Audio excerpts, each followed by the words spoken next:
right, what's up, everyone? Welcome to another edition of Unscripted live here on the Elite Sports and Entertainment Network, our new network we've been starting up here lately. Joining me, as always, to do some NCAA Week 6 college previews, my boy Jay McLovin. Hey, how's it going? Red River Shootout, baby. Red River Shootout. Let's go. Coming very soon. And, of course, Dustin Reese, a.k.a. Stat Guy. What's up, man?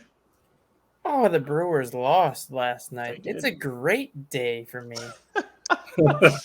Oh, and if you want to hear more of our commentary on other sports and whatnot, check us out on the following social media platforms. We've got Facebook, X, TikTok, YouTube, and on Twitch. Once again, best way to find all those in our link tree. It's in the description of all of our episodes. One-stop shop for all of your social media platforms. Well, Jay, you just mentioned this. I'll let you start things off with the Red River Shootout. We got Texas and Oklahoma. Give us your thoughts. Yeah, absolutely, man. You got number 3 Texas going against number 12 Oklahoma. I'm going to give you the score real quick, and then I got something to say. 45-40. I think it's going to be a close game. 45-40. Something along that line is what this is going to be. This is the Red River Shootout, like I said. And this is the last Red River Shootout in the Big 12. I promise you, whoever loses this, that's a shame you can't get back because you're going to the SEC. So this is how you're going to leave your legacy in the Big 12. Nobody wants to be the loser in the legacy of this rivalry. So Texas, you better come with it. You better bring every ounce of pain that you can find and bring it, man. You know, it's going to be a close game. Ewers, he's doing okay. You know, I was looking at their stat lines. You know, the quarterback Gabriel. I didn't realize how good Gabriel was, but he's only thrown 2 picks, but he's got 15 touchdowns. I mean, the guy is lighting it up on the board, and he's really not turning the ball over a whole lot. And neither is Ewers. He's got 1358 on the yardage, but he only got 1 interception on 10 touchdowns. So I fully expect this to be through the air a lot. Like a lot. But I will say this. One of the key things I like about Texas is when you look at their rushing game, you got Brooks. Everybody knows Brooks. If you watch Texas, you know who Brooks is. 597 at 5 touchdowns. The guy's averaging 6.9 yards a carry to Major, the running back for Oklahoma. Major, he's got 51 at 199 yards and a touchdown. That's 3.9 yards a carry. So Brooks is literally doubling what this guy's doing and then some. Even on the touchdowns, he's doubling his touchdowns. I mean, it's going to be this is definitely going to be a Texas game. The only thing that kind of concerns me doesn't really concern me is that if you're an OU fan, you're giving up 319 yards to Texas, who's only giving up 290. And then, another thing I look at is the strength of schedule. Oklahoma really hasn't really played anybody. They played Indiana State, Cincinnati, Tulsa, SMU, Arkansas State. What? Nobody cares about these damn schools. On the other hand, Texas has played Kansas, Baylor, Wyoming, Alabama, Rice, and we're still kicking their ass. Pardon my French. I'm just trying to say, when you look at Texas defense, 13 sacks, 6 interceptions, 7 front 7 of Texas is pretty damn good when you got Hill, Burke, Sorrell, Ford. Ford has like 2 interceptions by himself as a linebacker. As a linebacker, he's got 2 interceptions. So it just kind of tells you a little bit about that front 7 on the defensive side. Logan, Red River Shootout, baby. Horns up. Horns up. All right, Dustin, are you going to go with Jay and picking Texas in this one, or are you going to go Oklahoma? Well, as of right now, Oklahoma is the favorite. I don't know how they're the favorite, but they are picked to win by 55% of the people right now. So they are the favorite. I believe they are a 1.5-point favorite as well, so I don't understand where that's coming from. But these teams met last year, as they do every single year, and Texas handed them a 49-0 loss last year. Dylan Gabriel did not play that game last year. Dylan Gabriel was out with a concussion when these teams met last year, and it was pretty much that game that kind of solidified the fate for Oklahoma as Brent Venable's team really went downhill after that game last year, and they were kind of a shell of the Oklahoma that everyone's been used to for the last 2 decades when they had Bob Stoops and Lincoln Riley before they had Venables. He's done a great job getting Oklahoma back on track this year. Dylan Gabriel has played outstanding. He's playing the best football he's ever played at Oklahoma. And there's a reason why Oklahoma is 5-0. Yes, they've had an easy non-conference schedule, but get used to it, Jay, because when you go to the SEC, that's part of your agreement. You stack your non-conference schedule with 3 cupcake teams to help your status for once conference season plays. So get used to those schedules next year for when Texas goes there. I think Texas is going to win. I don't see it being as high scoring as Jay picked it, though. I think this is going to be not quite a defensive battle, but more defensive minded, what I think a lot of people expect it to be. But I'm going 31-28 Texas. All right. And I will also go with Texas in my prediction. All of us going with the Longhorns. My final score, 38-35. I want this one to be a lot closer than last year. Like you mentioned, absolute disappointment. Jay, we need to be close when it's the final one here for both these squads for this year. All right, let's keep moving. Going to do some SEC action. LSU Tigers going up against Missouri. Dustin, I'll let you start things off here. Who's winning this one? Well, Missouri's been the surprising team in the SEC this year, getting off to a 5-0 start, getting up to number 21 in the country. But now is when their schedule gets real. And it's going to get real in a hurry with LSU this week and then several ranked teams, I think the next 3 or 4 games after that. They have Jaden Daniels, who's played the best football he's played since going to LSU this year, and he was involved in a very fun game last weekend against Ole Miss, which Ole Miss won 55-49, and that was probably the game of the year so far at this point in terms of all the college football games that have gone on. I don't necessarily think Missouri doesn't stand a chance because obviously anybody can win on any given Saturday, but LSU I think is going to be very angry knowing that they let that game get away from Ole Miss because they had a 9-point lead in that game with 6 minutes left and they somehow lost by 5. Which goes to show you that defense melted down at the worst time. I think LSU goes into Missouri and takes care of business. I think it's going to be 42-21. All right. Jay McClellan.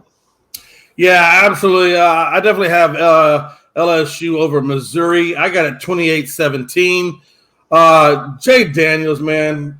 Yeah, it was a tough loss. That Ole Miss was a tough loss. It was only a one possession game for them.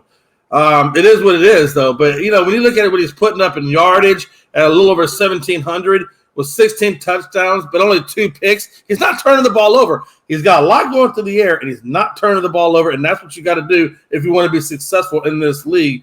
But, yeah, you look at Diggs, the running back for LSU, he's got, 354 yards, 3 touchdowns. Again, 6.2 yards per carry. To Schrader, who's Missouri's running back, he's got 81 carries for 463 and 3 touchdowns.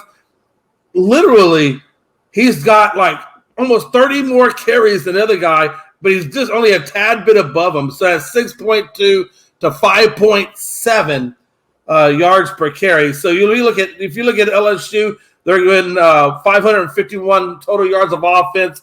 To Missouri's 483 or 453. I'm sorry, 453. I don't know, Logan, man. LSU's they're giving up 429 to Missouri's 317. So Missouri's got a little bit better defensive yards. But I want to point out what Dustin said. They had a cupcake schedule. So it's really hard to really discern what this Missouri team is until they've been tested. And this really is their first test. So what's going to be interesting to see how they do. That Ole Miss loss, that hurt. FSU loss, that hurt. So, but I do have LSU winning it, 28-17. But I'm curious to see what Missouri and how they're going to react against this first real test. I got 2 words. Go Tigers. Which one? I got LSU in this one. Give me the final score, 30-14. I think LSU, like you mentioned, they're not in a good mood after the loss to Ole Miss. And like you mentioned, Jay, they've had an up and down schedule or up and down season so far when I think a lot of us had some pretty lofty expectations. I don't know how high, but so far that, whenever the lights get a little bit brighter, they have not quite showed up. So I think they'll take out some frustrations on Missouri. Once again, final score 30-14 for me. All right, Georgia, Kentucky staying in the SEC. Jay McClellan, I'll let you kick things off with this one. Will it be the Wildcats or will the Georgia Bulldogs remain at number 1? Yeah, this is an interesting game for me. You have the number 1 team going up against the number 20 team.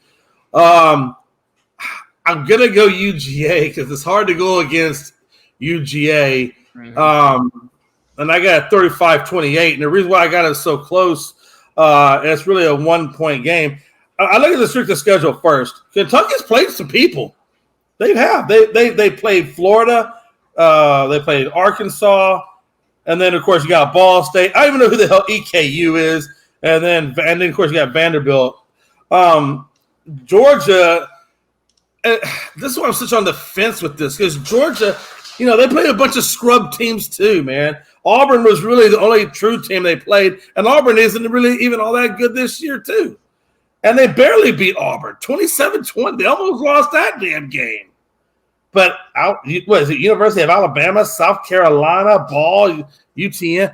I mean, it's just not enough for me to get all the way when we feel 100% about this Georgia team. But they have dominated a lot of categories with the exception of running back. If you look at Edwards, he's got 51, 260, 5 touchdowns compared to, I believe it was Davis. Is Davis the running back for Kentucky? I believe he is. Davis, who has 76 and 594 at 8 touchdowns. So they clearly are dominating at the running back. If you look at the quarterback spot, man, I mean, Davis is the better running back for Kentucky, but UGA has the better quarterback in Beck. So it's going to be the run game versus the pass game between both of these guys. And I think if Kentucky can come out there and establish that run game and establish it early, they can control the clock and keep Beck off the field. And I think that really is the key, is to keep Beck as much on the sideline as possible and try to dominate as much of the clock as you can. And I want to point out that UGA has 8 sacks and 8 interceptions. So they got a pretty good defense over there. But you know what? I'm going to switch it. I'm going to go against the grain. I'm going to go against the grain on this one. No, I'm going to go against the grain. I'm going to flip it. I still got it 35-28, but I'm going to go Kentucky on this one. Okay. So I'm going to go Kentucky on this one. I don't know. This screams upset to me right now. So this now means we've had back-to-back weeks of upsets, at least predicted, because Dustin, correct me if I'm wrong, but last week you thought Auburn was going to win. Yeah, it was still a close game. It was 27-20. No, it was a close game. It was a very close game. But yeah, and so now Jay, you're going with Kentucky. All right, bold prediction there. Dustin, let's see. I know you just sent us something. Pat Fitzgerald is suing Northwestern for $130 million for wrongful termination. Interesting development there. We'll we'll definitely see how that plays out and what happens. But yeah, Northwestern's had a rough go of it here in the last few months. Get back on topic here, Dustin. Who's winning this one, UGA or Kentucky? As much as I want to pick Kentucky for the upset, I can't, and I think it's more so that you look at how well Kentucky played against Florida last week and how they played against Florida historically. That's kind of one of the teams that Kentucky has typically struggled against every year. I can see this being kind of that hangover game for Kentucky where they're riding such a high from that win last week that they kind of forget to refocus this week, knowing that Georgia is not Florida. Georgia, yes, they haven't looked like the 2-time national champions this year, but it's still Georgia. They're still the number 1 team in the country for a reason. They still have the best player on the field in Brock Bowers. They have the better quarterback in Carson Beck, and they have the better head coach in Kirby Smart. And because of that, I just don't think Kentucky's going to be able to do what they did against Florida, especially running the football, because Georgia can stop the run. They're not going to give up 300 yards rushing like Florida did last week. And because of that, I think Georgia wins it, but I think it's still going to be – I think it'll be a close game like it was with Auburn. I think 31-21. Yeah, big thing for me, and if I say something too wrong here, I'm only an hour away from Sanford Stadium in Georgia, so I don't want pitchforks at my apartment. Look, I've been saying it, Jay, really pretty much since the whole season. Georgia has started the first half of pretty much all these games just slow. And then, they'd come back in the second half and get the win. That didn't really change last week with Auburn, who put up a good fight. And granted, those are always going to be tough games with, storied opponents. But look, like I said, Georgia, they're still number 1, but their votes for the top team in the country have been dwindling week by week. So I do think Georgia's the better team. Kentucky's done some great things this year, but I don't know if Kentucky's ready to take that next big step at the moment, like we've seen Georgia do in the last few seasons. So that reason being said, I'm going to go with Georgia getting the win in this one, remaining number one in the country. More than likely, we'll see. But I'm going to go final score Georgia 35, and I'll go Kentucky 24. Jay, you have one more comment? I just want to point out one thing. One thing I forgot to mention. Kentucky's defense as well. On the flip side, that run defense, they've only given up 75 yards of work of rushing the game. 75. So I fully expect Kentucky, to be able to stop the rushing game of Georgia. And if so, that could make them one-dimensional and really make Beck have to do more than what Beck is probably normally accustomed to doing. So it's going to be a good game. I have it's going to be interesting. Yeah, this is going to be a really good game. And speaking of good games, they keep coming. Alabama, Texas A&M. Wish we had our boy Frankie C on here, who's a known Alabama fan, but unfortunately we do not. So Dustin, we'll start with you. Is Alabama or Texas A&M going to win this one? Because in years past, everyone's been, it's going to be Alabama, but I don't know. Are you going to maybe go with A&M this year? What's your thoughts? I'm going with A&M because of the defense. Oh, okay. And we've seen the quarterback play out of Alabama this year. And outside of last week when Jalen Milroe finally started to look like the Jalen Milroe that everyone expected him to look, Alabama's quarterback play has not been very good this year. And a big reason why Texas A&M is 4-1 right now is their defense has responded after that rough 48-33 beatdown to Miami.